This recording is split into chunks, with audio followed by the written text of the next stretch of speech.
ओम श्री गणेशाय नमः। नमः पार्वती पते हर हर महादेव। शिव महापुराण की महालीलाएं न केवल संहार और तांडव की हैं, बल्कि भक्ति, प्रेम, त्याग और धर्म की भी अमर गाथा है।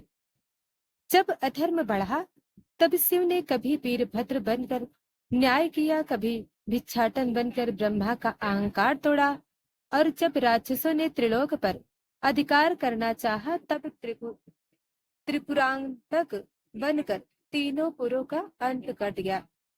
प्रिय श्रोताओं, आज की इस विशेष कथा में हम जानेंगे वृंदा की पवित्रता, शक्ति से उत्पन्न तुलसी विवाह, शिव का रौद्र और करुणा रूप, त्रिपुरासुरों का संहार और अंत में भगवान शिव के वो 11 अवतार जो धर्म की रक्षा और लोक कल्याण हेतु प्रकट हुए। प्रिय श्रोताओं, यह सिर्फ कथाएं नहीं है, बल्कि जीवन की सीखें हैं कि सत्य और भक्ति कभी हारते नहीं, और जब पाप अपनी सीमा लांघता है तो स्वयं महाकाल प्रकट होते हैं। आइए शिव महापुराण की इन अद्भुत लीलाओं में प्रवेश करें और जाने तुलसी विवाह से लेकर शिव के अंतिम अवतारी संदेश तक की दिव्य यात्रा।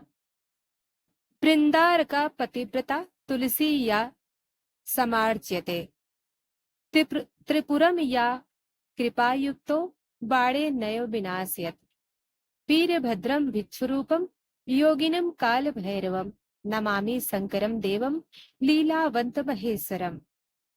प्रिय भक्तों, जो भगवान शिव वृंदा जैसी पतिव्रता को तुलसी रूप में वंदनीय बनाते हैं और करुणा से युक्त होकर त्रिपुरासुरों का एक ही बाण से संहार करते हैं, जो कभी वीरभद्र बनकर यज्ञ का विध्वंस करते हैं, कभी भिक्षाटन रूप में लोग को सिखाते हैं, और कभी योगी तो कभी काल भैरव बनकर समय को भी बांधते हैं, उन महेश्वर शिव को मैं नमस्कार करती हूँ, जो साक्षात लीला के स्वामी हैं।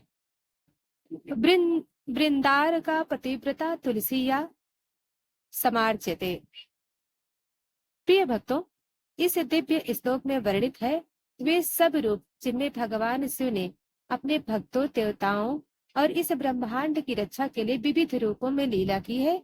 आज हम तुलसी विवाह से लेकर त्रिपुरासुर वध और शिव के 11 अवतारों तक की कथा में प्रवेश कर रहे हैं।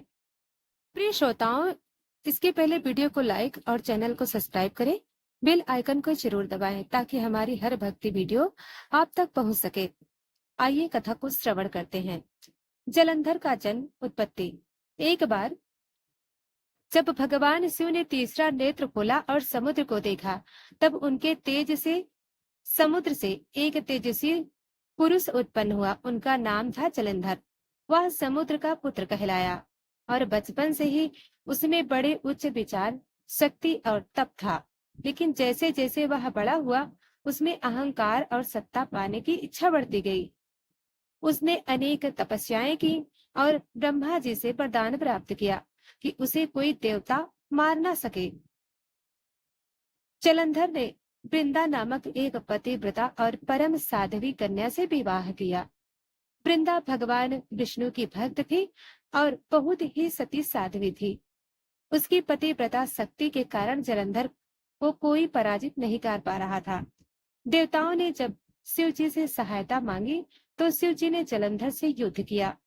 जलंधर ने शिव को चुनौती दी कि यदि तुम महान हो तो मेरे जैसे समुद्र पुत्र को परास्त करो। एक महान युद्ध हुआ। सारे देवता युद्ध भूमि में थे, परंतु जलंधर अजेय बना रहा, क्योंकि वृंदा की पतिव्रता शक्ति उसकी रक्षा कर रही थी। तब भगवान विष्णु ने वृंदा की परीक्षा लेने हेतु उसका पति बनकर उसकी पतिव्रता भंग किया। जैसे ही वृंदा का पति भंग हुआ, जलंधर की शक्ति नष्ट हो गई और शिवजी ने उसका वध कर दिया। जब वृंदा को यह ज्ञात हुआ कि उसका पतिव्रत छल से भंग किया गया है, उसने भगवान विष्णु को श्राप दिया, तुम भी अपनी पत्नी सीता से वियोग भोगोगे और अशोक वन में भटकोगे। यही शाप रामायण में सीता हरण का कारण बना। प्रिय श्रोताओं, वृंदा ने उसी क्षण अपने पति त्याग दिए। भगवान विष्णु ने उसके प्रति आदर भाव रखते हुए कहा, हे वृंदा, आज से तुम वनस्पति रूप में पूज्य होगी। हर पूजन में तुमको स्थान मिलेगा। वह वृंदा ही तुलसी बन गई। हर साल देवउठनी एकादशी पर तुलसी विवाह विष्णु शालिग्राम से किया जाता है। प्रिय श्रोताओं, जलंधर वध के समय शिव जी का क्रोध अत्यंत तीव्र हो गया। उन्होंने अशुभ रूप, भीषण रौद्र रूप धारण किया। देवताओं ने डर कर नंदी और पार्वती से प्रार्थना की। पार्वती जी ने शिव जी को शांत किया और उन्हें पुनः शांत रूप में लौटाया। प्रिय श्रोताओं, वृंदा की पतिव्रता भक्ति शक्ति दिखती है कि एक साध्वी स्त्री की तपस्या कितनी शक्तिशाली होती है। भगवान विष्णु की लीला यह दर्शाती है कि ब्रह्मांडीय संतुलन बनाए रखने के लिए कभी कभी कठिन निर्णय लेने पड़ते हैं। शिव जी का रौद्र रूप हमें चेतावनी देता है कि जब अधर्म अपने चरम पर पहुंचता है तब महाकाल स्वयं प्रकट होते हैं। भक्तों, अब आइए श्रवण करते हैं त्रिपुरासुर कौन थे। एक समय तारकासुर के 3 पुत्र हुए। तारकाच, कमलाच और विद्युन्माली। ये 3 अत्यंत बलशाली, विद्वान और तपस्वी थे। उन्होंने ब्रह्मा जी की घोर तपस्या की और वरदान मांगा। हम तीनों को ऐसी नगरी पुर मिले जो आकाश में हो, सब समय चलायमान हो और जिसे कोई देवता या असुर न जीत सके। केवल वह व्यक्ति उसे नष्ट कर सके जो तीनों पुरों को एक साथ एक ही बाण में भेज सके। ब्रह्मा जी ने उन्हें यह वरदान दिया और मैं दानव ने उनके लिए 3 अद्भुत पुर नगरियां बनाई। ये 3 पुर नगरियां स्वर्ग में पितुनमाली के लिए, रजतपुरी आकाश में, कमलाक्ष के लिए, लौहपुरी पृथ्वी पर, तारकाक्ष के लिए, तीनों मिलाकर यह बना त्रिपुर। इसलिए ये तीनों कहलाए त्रिपुरासुर। वरदान मिलने के बाद तीनों ने तीनों लोकों में आतंक मचाना आरंभ किया। ऋषि मुनियों के यज्ञ बाधित होने लगे, धर्म लुप्त होने लगा। देवताओं ने ब्रह्मा और विष्णु से सहायता मांगी, लेकिन वे बोले यह कार्य केवल महादेव ही कर सकते हैं, क्योंकि वरदान अनुसार कोई और असमर्थ है। ब्रह्मा और विष्णु सहित समस्त देवता शिव जी के पास गए और विनती की। शिव जी ने पहले कहा, ये असुर तपस्वी हैं, अभी धर्म भ्रष्ट नहीं हुआ है। जब वे मर्यादा तोड़ेंगे तब मैं संहार करूंगा। लेकिन जल्द ही त्रिपुरासुरों ने ऋषियों की हत्या, स्त्रियों का अपहरण और मंदिरों को नष्ट करना शुरू कर दिया। तब शिव जी ने संहार का संकल्प लिया। सभी देवताओं ने मिलकर एक विशाल दिव्य रथ बनाया। रथ पृथ्वी का तत्व ब्रह्म द्वारा निर्मित। पहिए सूर्य और चंद्रमा समय के प्रतीक, धनुष मेरु पर्वत शक्ति का प्रतीक, प्रत्यंचा डोरी नियंत्रण का प्रतीक, बाण स्वयं विष्णु धर्म का प्रतिनिधि, सारथी ब्रह्मा विवेक का प्रतिनिधि और स्वयं शिव योद्धा बने। समय का चक्र ऐसा था कि तीनों पुर हर 1000 वर्षों में एक बार एक सीधे में आते थे। जैसे ही वह क्षण आया, शिव ने एक ही बाण से तीनों पुरों को भेद दिया।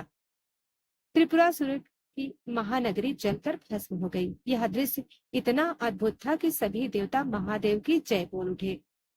शिव जी ने त्रिपुरासुरों की आत्माओं को मोक्ष दिया। उन्होंने कहा, जो भी अत्याचार करेगा, धर्म से हटेगा, उसका यही अंत होगा, परंतु जो भक्ति से जुड़ेगा उसका कल्याण निश्चित होगा। त्रिपुरासुरों की 3 पुरियां प्रतीक हैं मन, बुद्धि और अहंकार की। जब तीनों विकृत हो जाते हैं तो शिव चेतना उन्हें एक साथ विनष्ट करते हैं। शिव जी का एक बाण एकाग्रता और आत्मज्ञान, जिससे तीनों को साधा जा सकता है। प्रिय श्रोताओं, त्रिलोक में जब धर्म संकट में पड़ा, 3 असुरों ने तीनों लोकों में आतंक मचाया, तब प्रकट हुए शिव त्रिपुरांतक रूप में। आज की कथा में हम आगे बढ़ते हैं। वीरभद्र अवतार, सती की रक्षा और यज्ञ विनाश हेतु।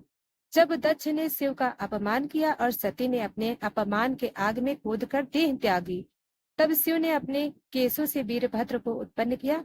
वीरभद्र ने दक्ष के यज्ञ को नष्ट कर दिया और उसे दंड दिया और अत्यंत रौद्र रूप था, जो अन्याय के विरुद्ध न्याय का प्रतीक है। एक बार ब्रह्मा ने अहंकार में कहा कि वह सबसे श्रेष्ठ है। शिव जी ने भिक्षाटन अवतार लेकर ब्रह्मा का अहंकार चोड़ किया। उन्होंने एक अर्धनग्न रूप में भिक्षा मांगते हुए नगर नगर भ्रमण किया। यह अवतार अहंकार का विनाश, ज्ञान की खोज और भिक्षा में भी ब्रह्म का दर्शन करने वाला है। प्रिय श्रोताओं, शिव जी ने महायोगी रूप में हिमालय में तप किया और ऋषियों को ध्यान, समाधि और आत्मज्ञान की शिक्षा दी। उन्हें आदि योग भी कहा जाता है। यह अवतार अंतर साधना, मन की विजय और मौन की महिमा को दर्शाती है। अब आइए श्रवण करते हैं हनुमान जी में शिव का अंश। हनुमान जी को शिव का अंशावतार कहा गया है। वायुदेव द्वारा अंजना के गर्भ से उत्पन्न हुए हनुमान शिव का वीर्य तेज निहित था, अतः वे शिव के बल, भक्ति और ज्ञान का स्वरूप है। नंबर 5, नंदीश्वर, नंदी अवतार। शिव के वाहन और प्रथम भक्त। नंदी केवल वाहन नहीं बल्कि अवतार भी है। वे ब्रह्मार्ष शिलादि के पुत्र थे और शिव भक्ति में लीन थे। शिव ने उन्हें अपना प्रमुख गण द्वारपाल बनाया। शेष नाग के रूप में अवतार। शिव जी ने सर्प रूप में भी अवतार लिया और सर्पों के राजा शेषनाग के रूप में प्रकट हुए। यह अवतार आधार तत्व और धारणा शक्ति का प्रतीक है। नंबर 7, श्वेत महादेव ज्योतिर्लिंग रूप। एक बार शिव जी श्वेत ज्योतिर्लिंग के रूप में प्रकट हुए। जब अधर्म अति बढ़ गया, यह अवतार शुद्धता और प्रकाश और त्रिगुणातीत स्थिति का प्रतीक है। नंबर 8, सूर्य सप्त अवतार। रवि देव के रूप में संरक्षण। शिव जी ने सूर्य की रक्षा के लिए सूर्य रूप में अवतार लिया और अंधकार को पराजित किया। नंबर 9, केदार अवतार। 5 पांडवों को दर्शन देने हेतु, पांडवों के प्रायश्चित हेतु शिव जी ने केदारनाथ रूप में दर्शन दिए। पांडवों की भक्ति से प्रसन्न होकर उन्होंने उन्हें मुक्ति का मार्ग दिखाया। नंबर 10, अस्त्रित अवतार। भक्तों की रक्षा हेतु अनेक बार शिव जी ने अपने भक्तों जैसे मृकुंडु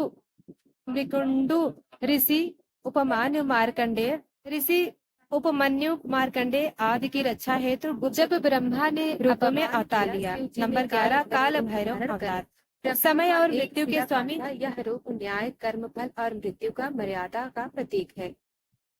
प्रिय भक्तों, भगवान शिव केवल रौद्र रूप नहीं अपितु करुणा, भक्ति, ज्ञान और न्याय के अद्वितीय रूप है। उनके यह विविध अवतार हमें सिखाते हैं, विनम्र बनो, जागरूक बनो, धर्म पर अडिग रहो। तो प्रिय भक्तों, यह थी शिव महापुराण की दिव्य यात्रा। वृंदा का त्याग, तुलसी विवाह की पतिव्रता, त्रिपुरासुर का संहार और शिव के विविध अवतार जो हमें सिखाते हैं कि धर्म ही सबसे बड़ी शक्ति है। भगवान शिव न केवल संहारक हैं बल्कि पालनकर्ता भी हैं। वे त्रिपुरांतक हैं, काल भैरव हैं, योगीश्वर हैं और भिक्षाटन भी। उनका हर रूप हमें जीवन के लिए एक दिशा देता है, सत्य की, भक्ति की और आत्मज्ञान की।